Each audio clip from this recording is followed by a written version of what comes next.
everybody. Thanks for being here tonight. Kind of a smaller group. I just don't really have a formal opening statement tonight. I just wanted to thank, obviously, our guests who are here tonight, but all of the candidates. I don't see any of the other, primary candidates here tonight. But campaigning is hard work, and especially in such a short time in a special election, it takes a lot of energy, a lot of financial resources, emotional, physical stress on the candidates. So I just wanted to thank them for their work in that, and considering, obviously, becoming our state rep. I think one of the things that we're fortunate for in Lapeer County is that we have our state rep seat that's exclusive just to our county. So our two primary winners in this special election both have roots in this county, and they care about Lapeer County, so that's going to be, for voters, it's going to be a tough decision. So I want to congratulate you two on your primary wins also, Gary Howell and Margerate Deluca. And after this, the election for this special election, the general, is going to be in March, and then they have to turn around and file again in April if they're looking at running again, so it's a lot of hard work. So if you guys would all tonight be sure you're asking questions of the candidates, and you talk to your family, talk to your friends, neighbors, coworkers, because we need a rep in Lansing who's going to represent Lapeer County, represent our values, and vote the way that we believe to be right to represent us. So with that, I'll go ahead and give you a little bit of story on the candidates, the basics. Gary Howell is our Republican primary winner. He's from North Branch, where he owns a farm. And he's a current board chairman at Lapeer County Road Commission. He studied both at MSU and Michigan, so kind of a great divide there, it sounds like. And he was a partner at the Taylor, Butterfield, Howell, Churchill, Jarvis, Garner, PC law firm. That's a mouthful. I know that you also sit on several other boards and things like that, so I'll let you talk about all of that. Margerate Guererro Deluca, her hometown is Imlay City, and she's a former mayor of Imlay City, city commissioner, planning commissioner, and sits on several other boards as well. Graduated from Imlay City and studied at Oakland University. So with regard to their reasons for running and their families and lives, I'll let them go ahead and do that. So what we're going to do is we're going to start with Gary, and he's going to come up and talk to you about why he's running and why he believes he can make a difference for Lapeer County. And then Margaret will do the same thing, and then we're going to do a Q&A after that. Is that correct, Tim? Okay.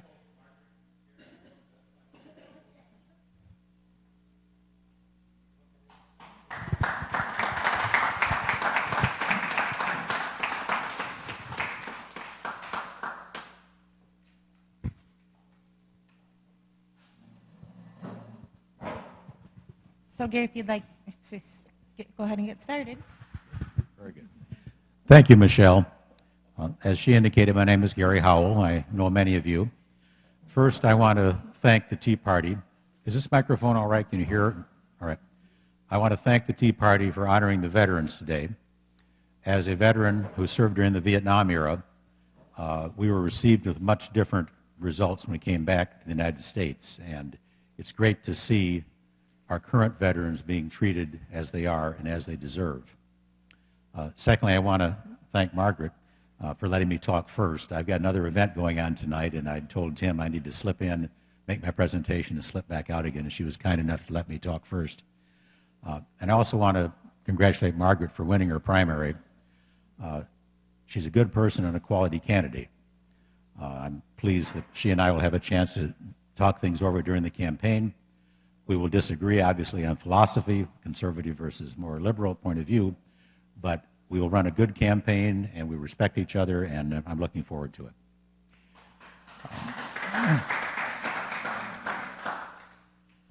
I'm glad you mentioned Common Core tonight, because that's one of my pet concerns in the state of Michigan right now. And I see from your pass-out that they're going to talk about the social studies standards, which are the very greatest threat of anything they've got in Common Core. If we let the feds and the state dictate to us what our children are taught about history and government, it is going to be very, very bad news for our children to understand our American heritage and what has to happen for this country to remain great. I recently came off of a campaign that was very bitter, unfortunately, and one of the reasons it was bitter was because of my opposition to Common Core. You may have gotten some of these flattering flyers in the mail. They managed to take a wonderful picture of me. I thought about framing it. I don't know just how they did it. They did a nice picture of a cow, though. The cow looks better in this one with the money in its mouth. But this was the Great Lakes Education Project, which sounds benign, and it's not. It is the DeVos Amway billionaire family in Grand Rapids who are determined to force Common Core and other imposed federal standards down the throats of our local schools. I am adamantly opposed to it. Consequently, they are adamantly opposed to me. And they came in here and spent, conservatively, over $100,000 to try to beat me. And thank you very much, voters, for seeing through all this. The flyers, of course, are not about what they're really about. They did a flyer claiming that I am for all kinds of tax increases, and I'm a tax and spend liberal. If anybody knows me, they know that's not true. But it's interesting, they tried to play that angle when their real game is they don't want an anti-Common Core, pro-local education candidate elected, and they do whatever they can do to try to stop them. I think I need to point out why I would be different than many representatives in the state of Michigan. I am a small government conservative Republican. When I picked up the Detroit Free Press the other day, I read the honor roll of who voted for the tax increases on our registration fees of 20% up and the gas tax increases.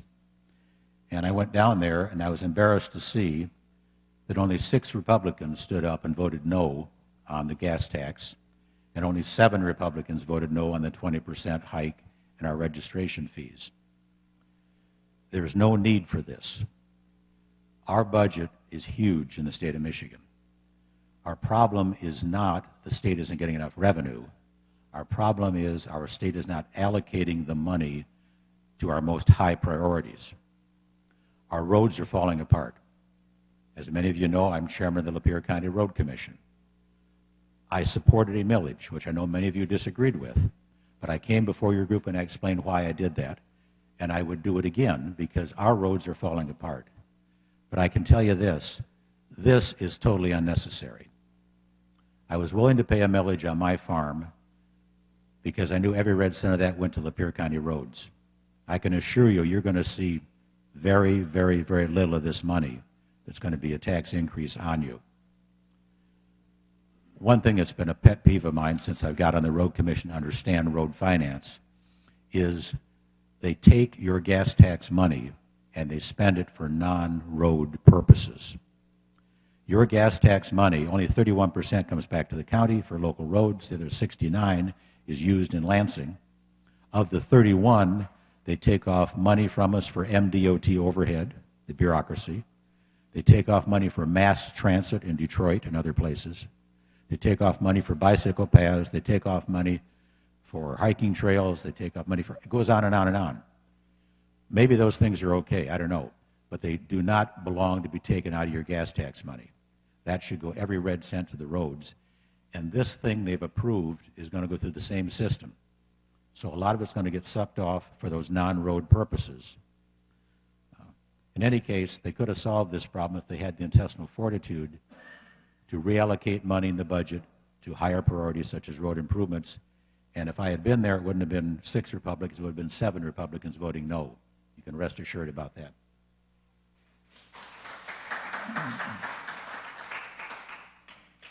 Now, I assume somebody's timing me so I don't wander off too far. I warn you, I am a lawyer, so I probably talk too much, but you'll give me the high sign at the appropriate time.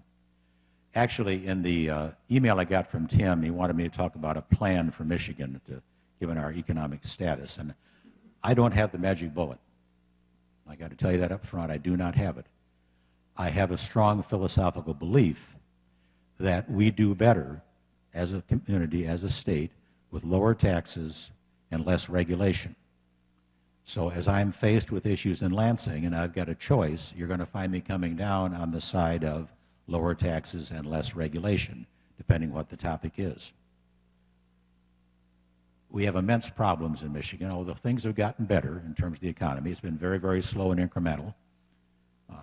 Despite the best efforts of the Obama administration, we managed to struggle up a little bit. But we've got a long, long ways to go in Michigan. And when I talk about the misallocation of resources, I tend to rely on the common sense of the people here in Lapeer County. When I was knocking on doors during the campaign, I knocked on a door, and the lady was a social worker, she told me. And I'm thinking, wow, this is going to be a tough sell. Most social workers are not conservative Republicans, so she's probably not going to want to hear my message. And I was very pleasantly surprised. She said to me, you know, Mr. Howell, I'm a social worker. I work for, I forgot what they call it, Department of Social Services, whatever the current name is. They change it by every other year. And I handle a lot of caseload. And for a lot of my clients, I feel very good. I feel like I'm actually helping people in need. But for a huge percentage of my clients, I feel like they're milking the system. I go into their homes, they got their medical marijuana cards, they're toking, they're not taking good care of their kids, they're not being responsible adults. I don't have sympathetic feelings about that, she said. So something needs to be done to separate the needy from the greedy in this system. We have an unfortunate situation when we're encouraging non-work. We need more people in the economy, more people earning their way for their own self-interest, for their own self-esteem, and for the economic benefit of our entire state.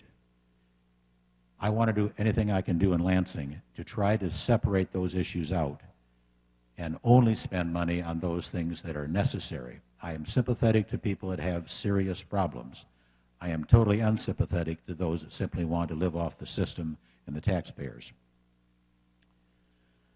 There's a whole host of issues in Lansing. I mean, you can't even begin. You know, now I understand they want us to bail out the Detroit public school system. Now, I've served on your local school boards for about 18 years now. For 18 years, we've balanced our budgets. We have not raised the taxes. I'm talking the intermediate school district and the North Branch school district where I served. We've done what had to be done. We've cut expenses to keep within the budget. Detroit has not done that. And I see no reason why our taxpayers should pay for the failings of the Detroit School Board and the structure down there. And the very worst part of this is Governor Snyder, and understand, I'm a Republican, but I am not sympathetic to a number of initiatives the Republicans have put forth in recent years. Governor Snyder proposes to send us a very significant chunk of money to Detroit. And where's that money going to come from? It's going to come out of the school aid fund. Yeah, out of your pocket mainly. But within the budget, it's going to come out of the school aid fund.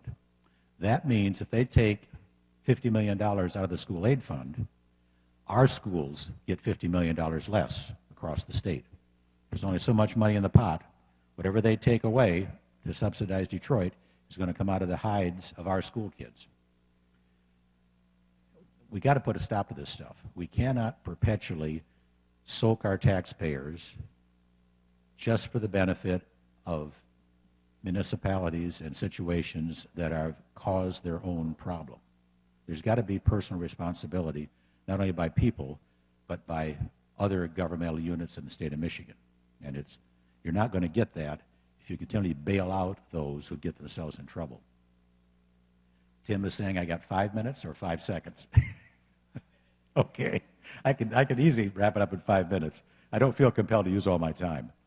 So anyway, those are just a couple examples right now, things going in Lansing. I want you to know where I'm coming from. And you're going to see me vote no a fair amount. But I'm not interested in demagoguing this thing. I want to go to Lansing. I think it is a blessing, in a sense, that there will be a partial term here, because I want to be effective down there. I'm 68 years old. I'm not looking for a long-term political career. If I serve my 3 terms in Lansing, I'm more than ready to retire and come back to the farm in North Branch. And the value of that is they've got nothing I want. I don't want to run for senator. I don't want to be hired by a lobbying firm. I don't want to be appointed by the governor to some cushy job. I don't have a need for any of that stuff. And that's what they use against the legislators now. A lot of these people are a lot younger than I am. They want to advance their political careers. They want to move up, have a job when their 6 years is over, and consequently they find themselves under great political pressure to get along and go along. And you can rest assured that my only touchstone is going to be the people here in Lapeer County. I will listen to you, I will vote your interests, and if Rick Snyder doesn't like me, or the Speaker of the House doesn't like me, that's unfortunate. I'm not trying to put a stick in their eye, but that does not mean I'm going to agree to things that should not be agreed to. So I think that kind of gives you a flavor of where I'm coming at this thing. So with that, thank you.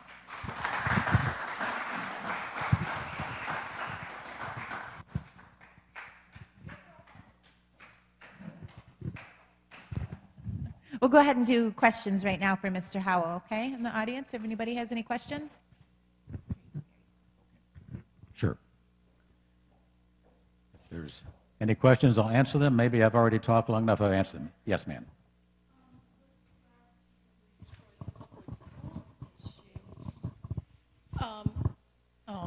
I'll use my teacher voice.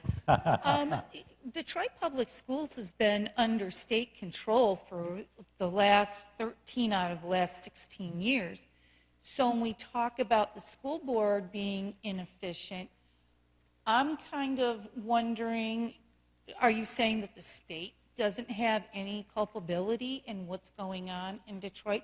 They've had control over it for the majority of time that it went into bankruptcy. I know there's been some issues with the past school board, 15 years ago, being very, very irresponsible.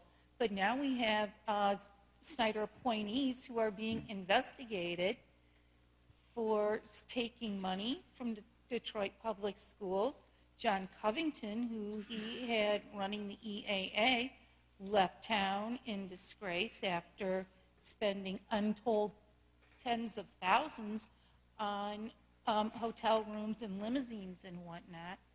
So where do you actually place the blame for DPS? Well, if you're looking for somebody to defend Rick Snyder, you're talking to the wrong man. It's a mess down there, and it's been a mess. You're right. It has been a mess under the current situation.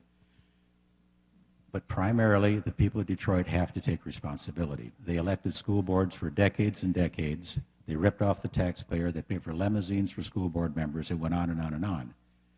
Apparently, it's not getting any better. I can't speak to Detroit other than I fail to see why what you describe and what I describe are the financial obligation of the people in Lapeer County.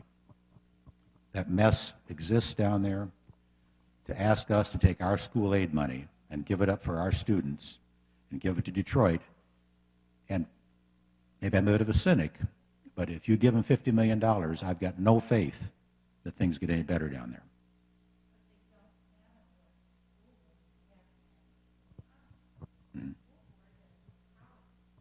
And that's a blessing in Detroit, in my opinion.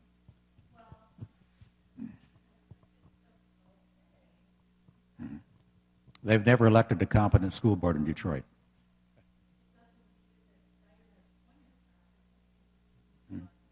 Right. Okay, but where does that lead us? You're saying we should subsidize the situation in Detroit?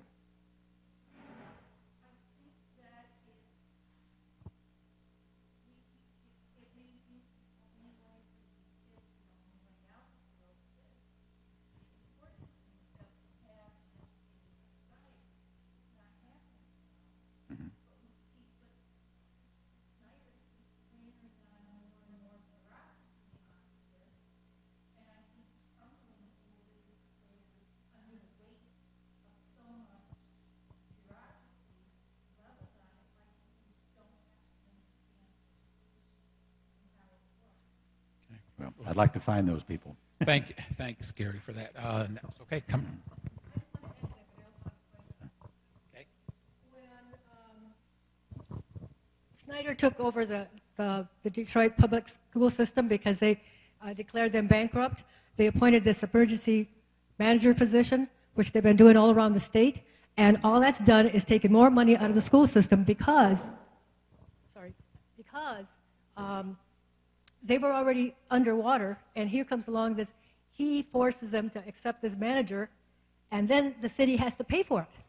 And the amount that they were paying this guy was tremendous amount. And so that just made the Detroit school system even worse. So this emergency manager, that money is our tax money. But yet Snyder did that, and they did the same thing in Flint. And this emergency manager says, well, you know, the only way we can save money is to hook up to take it out of Detroit, put it into the Flint school system. And now look what's happening with the kids being poisoned with lead. So they're not too smart up there in Lansing. But all along, we're the ones that have to take the brunt of that. My question, though. Good. I realize there's no Snyder fans in this row, and I'm not necessarily either. Well, it's just that you're blaming the people, and it's already, like Cheryl said, it's been 13 years. You can't keep blaming the folks who aren't even in power now. So that's my only... Let me tell you this. I graduated from Swartz Creek. My folks' farm was over in Genesee County, so I'm very familiar with Flint. And when I was going to school way back in the 60s, there were 40-some thousand students in the city of Flint. There are now about 7,000 students in the city of Flint. It's not Snyder's fault. It's not Granholm's fault. It's an endemic problem in the community. It's been on a long downhill slide for decades. I'd love to see a solution, but I don't see just dumping money in the problem as the solution. Well, when you take an emergency manager into the system when they're already broke, and then force the community to pay for that, then that to me is not fair. It should be Lansing that pays for it. But anyway, take it out of something else. Anyway, want to know what is your position on taking money from our non-local organizations, such as the Great Lakes Education Project, the American for Prosperity, and other such organizations. I'm not sure you heard me earlier. These people spent $100,000 to defeat me. That's the Great Lakes Education Project. Over $100,000 was spent by them, pro-Peabody, anti-Howell. $100,000. And I can tell you, I met with those people quite some time ago, and I told them I would not take any money from them. The only contributions I've gotten are from Lapeer County residents. You can look at my campaign statements. It's all there in black and white. There's no hidden money for me. God bless the people in the community. They've been very generous in making contributions. I have written a couple of very large checks to my own campaign that I'm financing myself. The only contributions I've gotten are from the Farm Bureau, which gave me $2,500. The Chamber of Commerce gave me $5,000. And a couple of smaller entities gave me about $500 apiece. I'm fine with that because, A, it's small amounts, and unfortunately, this stuff is very expensive. These campaigns, you have no chance if you don't spend enough money to get your mailings out and do what it takes to campaign. So you got to raise some money. I will never take any significant amount of money that would influence a vote. If you take $100,000 from somebody, you're obligated, and there's no way to get around it. If I take $2,500 from Farm Bureau, I've been a farmer for 45 years. They're not going to change my vote one or the other. It's an indication that they have faith in me as a farm representative. So anyway, my position is nobody should take that kind of money. And whatever money I take from a PAC situation would have to be one connected directly to Lapeer County. If I'm representing Lapeer County farmers, Lapeer County business people, I find that perfectly fine. But to take it from a Grand Rapids billionaire that's never hardly set foot in Lapeer County, if ever, just because they want to buy a seat, and that same goes for AFP or whoever else groups are lurking out there, I'm not interested in that. Gary, we have one more question. Okay, sure. Carl? The legislature is currently working on new energy legislation for our electrical power. And it looks like they're backing legislation that right now we have 10% choice, the other 90% you have to buy from consumers, DTE. It looks like in either version, they're going to, over time, eliminate choice completely. Unless they move faster on this than they did with the roads, I assume this is still going to be an issue when one of you gets elected. Where are you? Have you been following this issue? Where are you? Which way are you leaning towards? What solutions would you have to ensure that we need cheap energy in Michigan because we're a manufacturing state? And then, households, it's a big part of their budget as well. So where are you leaning to resolve these issues? Yeah. There's lots of issues related to energy in Michigan, as you know. And I lean toward choice in that example you gave me. But there's some, I think, more serious issues. We already have a 10% non-renewable renewable requirement. If you drive up in the Thumb, you're going to see hundreds and hundreds and hundreds of windmills on the landscape. They're being paid for by everybody in this room. The electricity they produce is far more expensive than the electricity being produced by conventional plants. And I would be opposed to increasing that percentage. All it would do is increase your utility bills and increase the bills for business and be another discouraging factor for bringing business to Michigan. So anyway, your example, I'm on the choice end of things. Now, it's a complex issue as to how you work out the formula, as you know. But I think you got to start out with a general philosophy where you're trying to get to.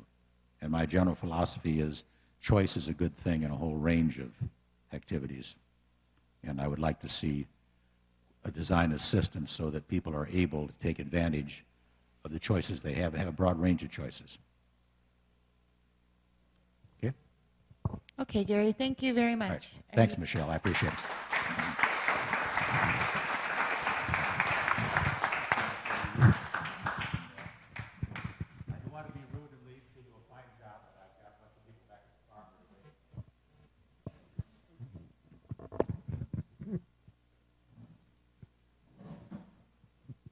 Well, anybody who knows me, I'm a note taker. I like to take notes. It helps me keep my train of thought in line. I tend to be a passionate person, so in order to keep myself on schedule with what I'm trying to deliver here, I like to take notes. So first, I'd like to thank the Lapeer Tea Party for having me here this evening, and a heartfelt thank you to the veterans who are here this evening. Thank you for your service, and thank you for keeping us safe. And I'm proud to say I come from a family of many people who have served in the military.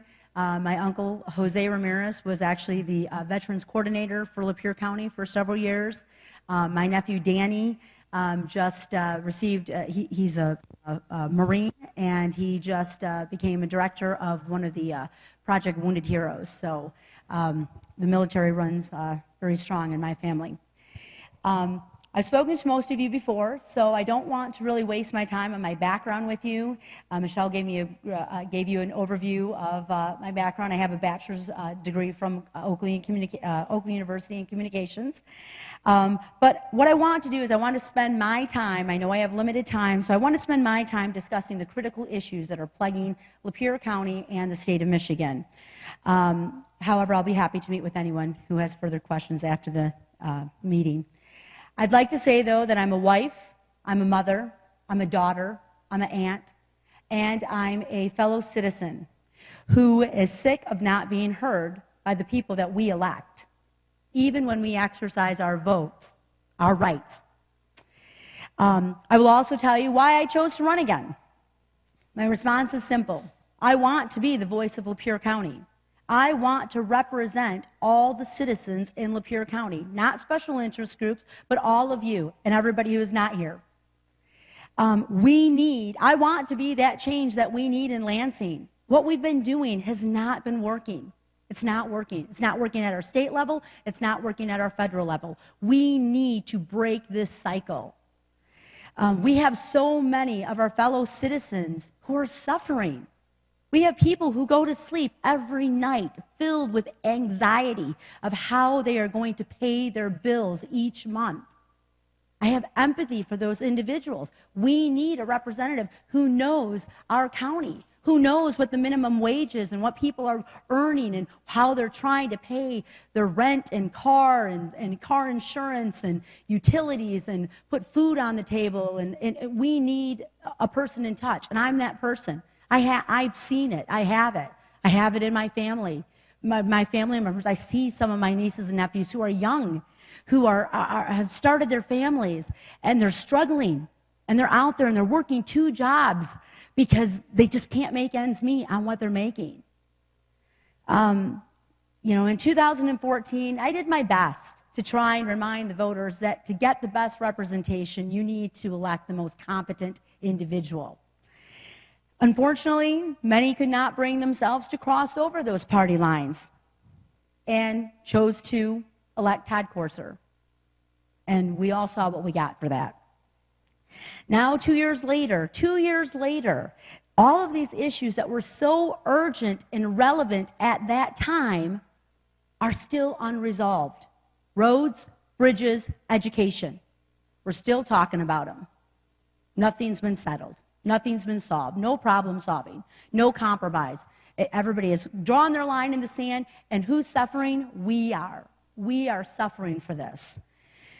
With that said, it's not going to deter me from shouting from the rooftops that if you want the best representation, you have to be willing to leave labels aside. And you have to be able to select that person that knows the issues and is going to go fight for those issues and is going to be the voice for you in Lansing. We're a tiny little speck in Lansing, Lapeer County. I love it that we, as your representative, you're representing one county. You're not having to overlap. But we're one small speck in Lansing, and we need a large voice.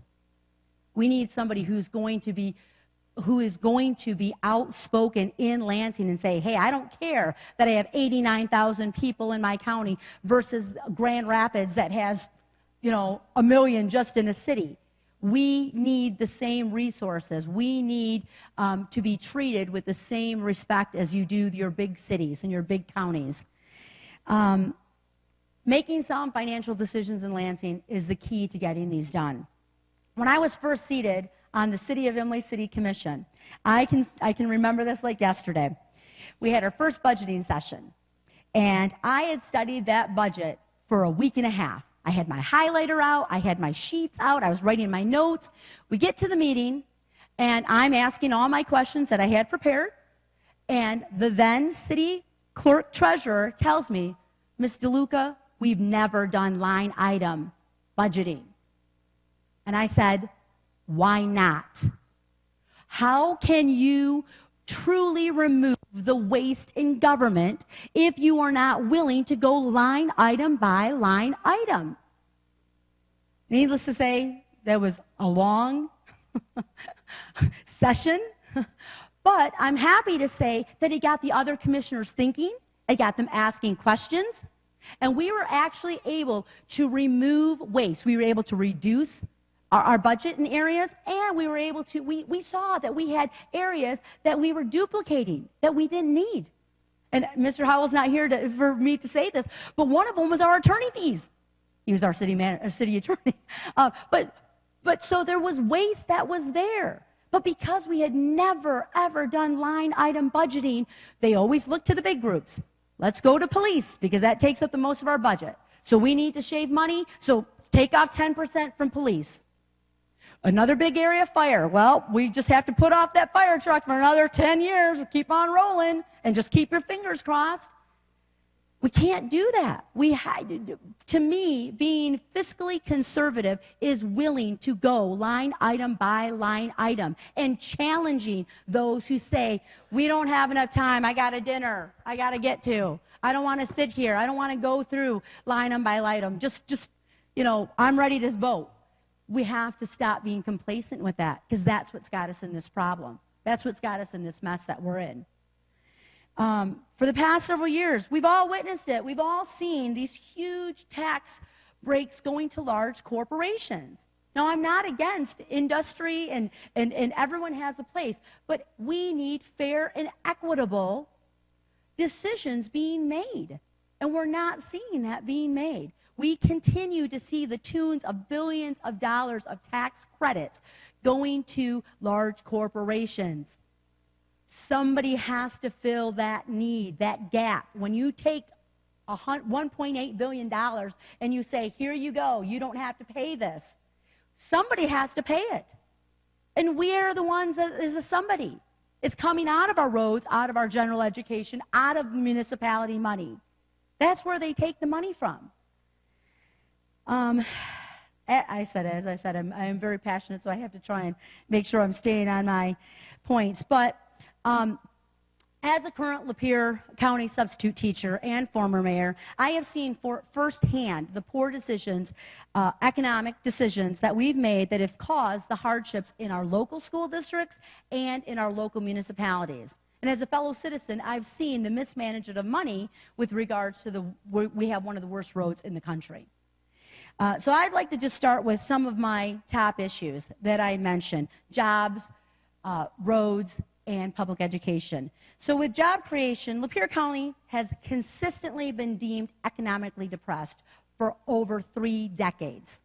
For over 3 decades, when you look at the statistics and you type in Lapeer County, it'll come up economically depressed county. This is unacceptable. What we need to do is, though we understand government cannot create jobs, it can and should create a spirit of cooperation with the local municipalities. What we need to do, Lapeer County, we are situated in a prime location. We are close to rails, water, and interstate. So we should be a beacon of where people want to either start their business or move their business. And we do have low taxes here. But where are the businesses? Where are the industry? Where are the jobs? They're not crossing over 32-mile road. They're stopping right there. They're stopping in Romeo. They're not progressing up into our county. They're not coming to Almont and into Emily City and Lapeer and North Branch and any of these locations. So what we need to do is we need to work. As a state representative, I want to work with the local Lapeer County Development Corporation and local municipalities. We cannot expect Lapeer County Development Corporation to do it all for us. We need to go to the local municipalities. They are the ones that are out there luring the businesses and the startup companies and the entrepreneurs. But they can't do it with the money that we have. We can't. In 5 years ago now, when Governor Snyder got elected, he changed it from revenue sharing to EVIP, which stood for Economic Vitality Incentive Program. One of his incentives was he slashed 30% from every municipality: Lapeer, Emily City, North Branch, Dryden, Metamora, you name it, Elmont. He slashed 30% from our revenue sharing.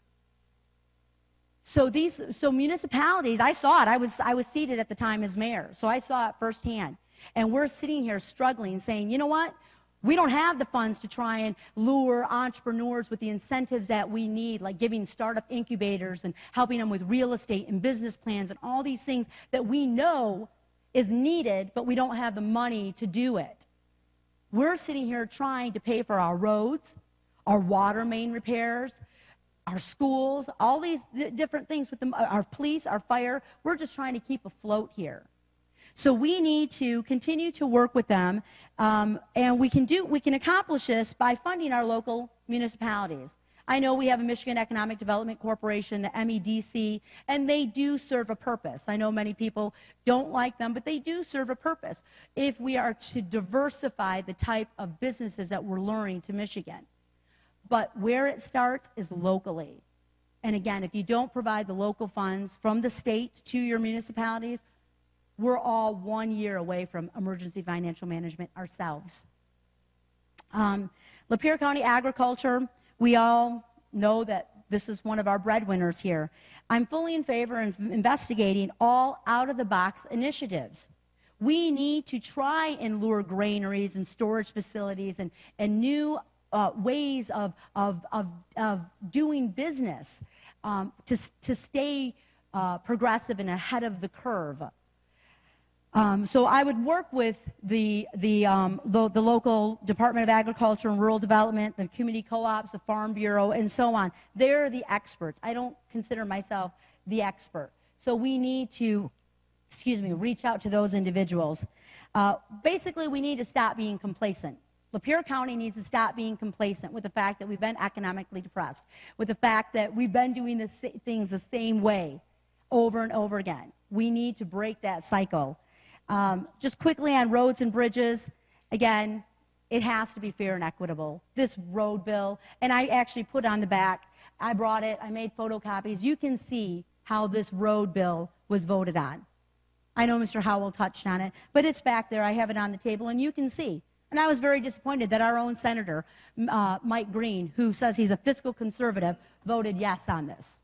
I think we need to give Mr. Green a call and say, you said you were fiscally conservative, yet you're hitting us now in two places. You're going to hit us at the pump, and you're going to hit us every time we go to renew our registration tabs.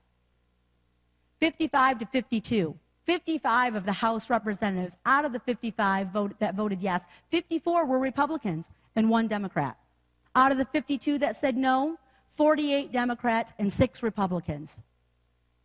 Then we actually need to thank our Democrats because they wanted on the vehicle registration tax, the Republican House wanted 40% increase.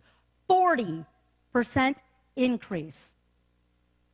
Through the challenges from the Senate and the House Democrats, they finally got them to compromise to 20%.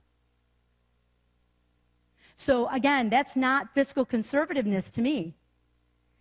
I'm sorry, I apologize. Anyways, we can do better. We need to do better. Roads, there's been several outlines of what I've said throughout the papers and so on of how I see it. Our road funding is flawed. It is completely flawed of how they deliver road money to us. 75% of the roads are county roads. However, the county receives less than what the state roads receive, and there's 8% of the roads. 8% of state roads and 75% of county roads. Yet the county receives less than the state roads. And it gets even worse when we talk about federal funding. So our funding, the money, I'm not saying it's entirely there, but it's being misappropriated of how they are spending out the money to us. And last, public education. I know I've got to wrap it up, but last, public education. As your state representative, I assure you that I will fight for these nonprofit schools that are going out, for-profit schools. Michigan has the highest for-profit charters in the country. I don't care whether you're Republican, Democrat, Independent. I don't know who would agree to your taxpayers going to a for-profit entity that does not have to show records of financials. Even if a parent walked in and said, "Sir, I'd like to see your financial records," they can say, "No, thank you, we're a business." They're a business. So if we want to truly fix our public education system, that's the first that we need to reform. We need to get our taxpayers money back, and give them to the public education schools. Education was never, ever meant to make a buck on. Our students are not commodities. I know, I got to wrap up. So in closing, I have actually a lot more to say.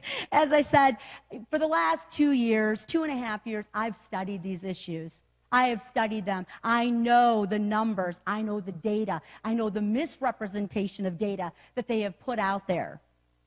And as you heard tonight, Mr. Howell, as I said, he was my city attorney for 4 years, sat next to him for 4 years. I know he's an upstanding gentleman. I know his heart is in the best place. But Lapeer County needs somebody now that knows the issues now.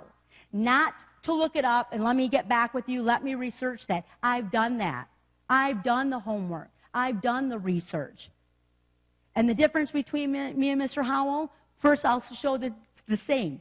We're both very genuine, intelligent, caring individuals. But I'm a fighter. And I don't back down. And I'm not afraid to make my voice heard. Maybe it's because I'm the youngest of 7 and I have 5 older brothers, and so I always had to be vocal to get my word out. But I don't back down. and I want to fight for the citizens of Lapeer County. So I know we've had a short amount of time, and I'm happy to take your questions.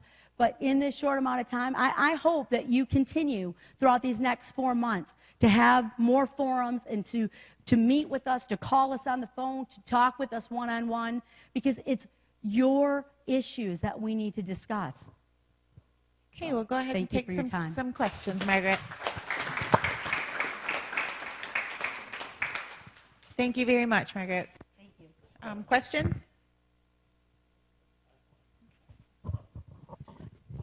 Thank you, Margaret. That was very energetic. Now, you and Mr. Howell have both gone over the thing about the roads that have recently passed to the House and Senate, and it's expected that Governor Snyder is going to sign those into law. It's my understanding that the gas tax will take effect in the 1st of 2016 and the registration in 2017, and then there's going to be another 4-year span there before any of that money starts coming back for our roads. And in the meantime, I'm not sure if everybody's paid a lot of attention to what's been going on, not only in Lapeer County. The municipalities have had to put on their ballots asking the citizens to pass a millage to pay for their own roads because we're not getting anything from the state. But my question comes down to if you'd been seated in Lansing when this bill came through, how would you have voted, and what would be your rationale behind your response to the bills that have been presented? How I would have voted is unequivocally no on both the gas tax and the vehicle registration tax. Because again, it was not fiscally, it was not equitable, it was not done equitable. Corporations were still left out of the mix. It's going to rest squarely on the shoulders of the citizens to burden this. They're causing for, I digress for one moment. They are speculating a $600 million gap that they're still going to need to close. So aside from the gas tax and aside from the registration tax, they're still going to have a $600 million gap that needs to be filled. They're going to have to find that money somewhere. They've already had the senior tax. That's already done. They can't, can they tax the seniors twice? I don't know. They've already reduced all the homestead credits. Oh, I take that back. They're giving us a little bit back in the homestead credits, but not the child tax credits, not your donation credits. None of those things are even being offered back to us. So they're going to be having that $600 million gap that they're going to have to come through. And they're not going to corporations. Do you guys know when your roads, when you're paying your taxes for the roads, if you own a large enough industry, you don't pay those taxes. It doesn't go to your roads. And with the new personal property tax that went into effect a year and a half ago, industries that make over $40,000, or actually now it's unlimited, they don't pay any taxes to that local municipality whatsoever. So to go back to what you were saying is, yes, Emily City just passed their road millage, and I voted yes on it. I'm a property tax owner in Emily City. I own 10 acres inside the city. Who knows? But I'm willing to pay it because we're not getting the money from the state. It is not.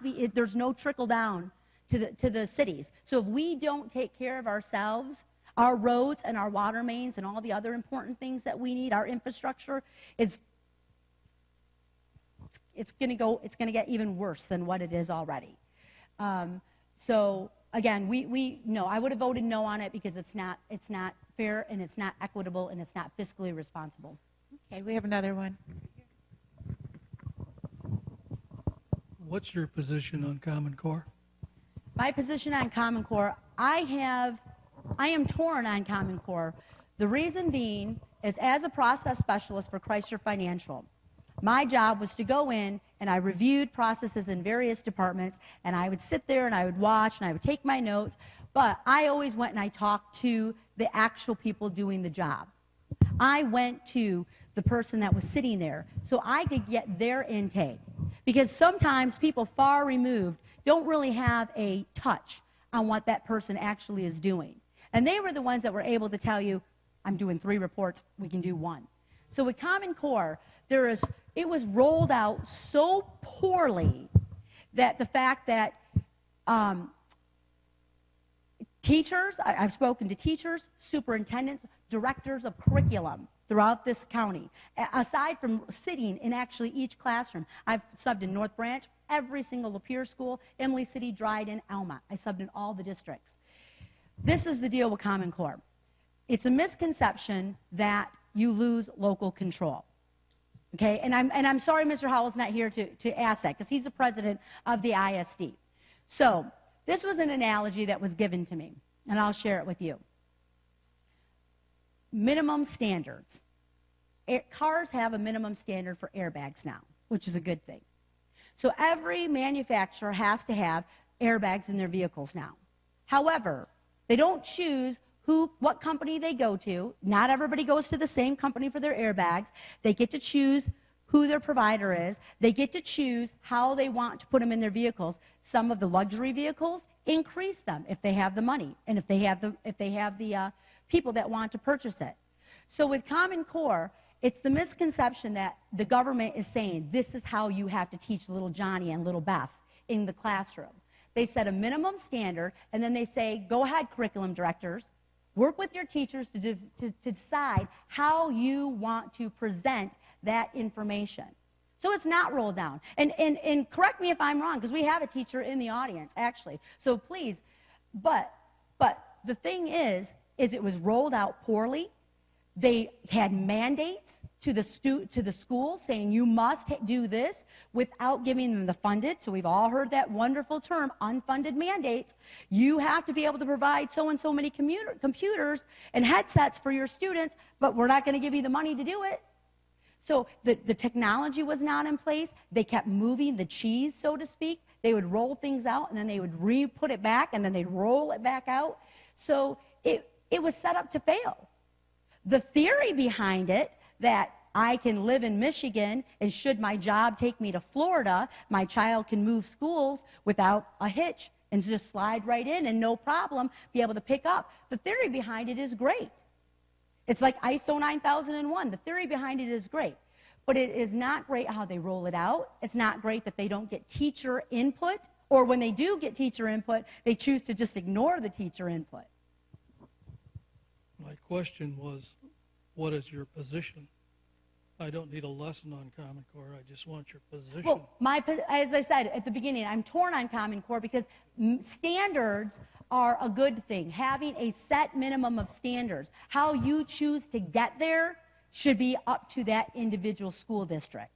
So how you choose to get your child to a certain math level or a certain reading level should be left to that local school district to create those curriculums. Yeah, I'd like just a follow-up on that road tax issue. Mm-hmm. You say you would not have voted for the tax plan that went through. Would you have voted for one? How would you have proposed to have funded the roads? Would you have done it through a tax increase, or would you have done it through existing funding in the state? I would have first looked for existing funding in the state. So first we need to look at how we are rolling out our funds to the communities. So as I was saying, so with our road fundings, 8% of state roads, there's 8% of state roads in the state of Michigan. They receive 41% of the funding. There's 75% of county roads. They receive 39% of the funding. There's 17% of local municipalities, meaning cities and villages. They receive 23% of the funding. When federal funds come in, when and if we are lucky enough to get federal funds, 75% of that is given to MDOT, that 8% of the roads. The other 25% is divvied up between both county roads and local municipality roads. So the first thing we need to fix is we need to be willing to go line item by line item and say the funding formula is flawed. How we divvy out the funds is flawed. But the second thing is they didn't incorporate any of the issues that we need in those roads. They didn't talk about weight limits. They didn't talk about warranties on the roads. They didn't talk about how our counties, all these counties, fight for that same piece of chip. So there's no working with each other between counties of how we can maintain our roads efficiently, cost effectively. Nobody wants to share with each other anymore because they're all trying to get that same piece of chip. So I would have voted yes on something if they would have looked at the funding, how we fund it out, how the warranties and the weight limits and all these other critical things. And the most important thing is again, they left corporations out of the loop.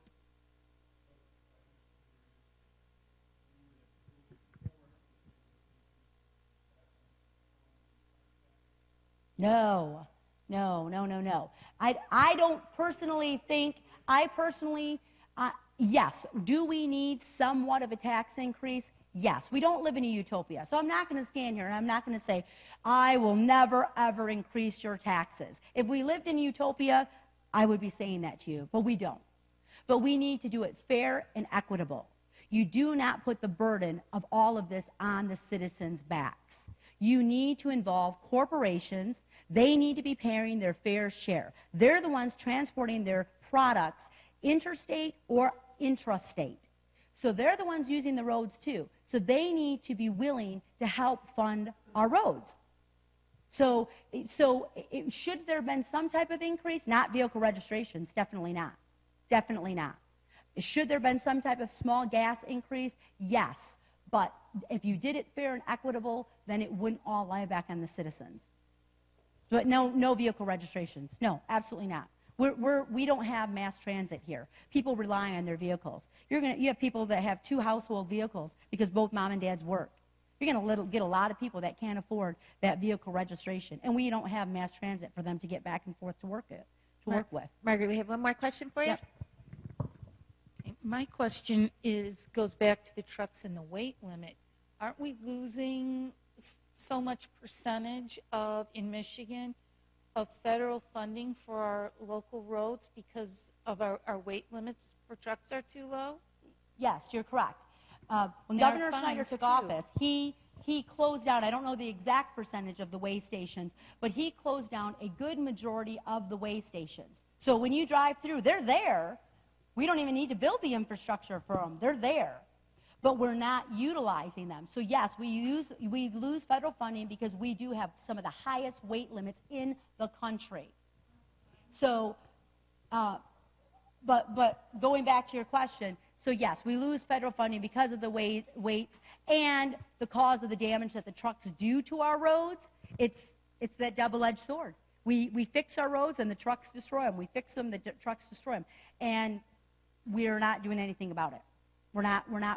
We've done the state has done several studies on weight limits, but we're not actually looking at implementing those studies.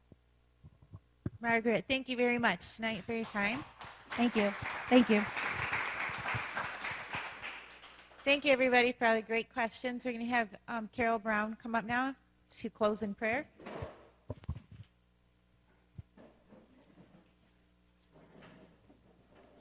Can I just say one thing? I know we didn't have a lot of time, so sir, if you have more questions, I'll be happy to stay after and discuss them with you. Or on the back table, I have my cell phone number or my email address, any of that. Thank you, Margaret.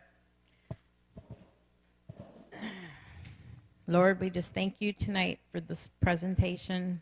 We just ask, Lord, that you would be with everyone as they go home. Let them be safe. Thank you that we live in this great United States, Lord, and we just ask for wisdom in our election in March.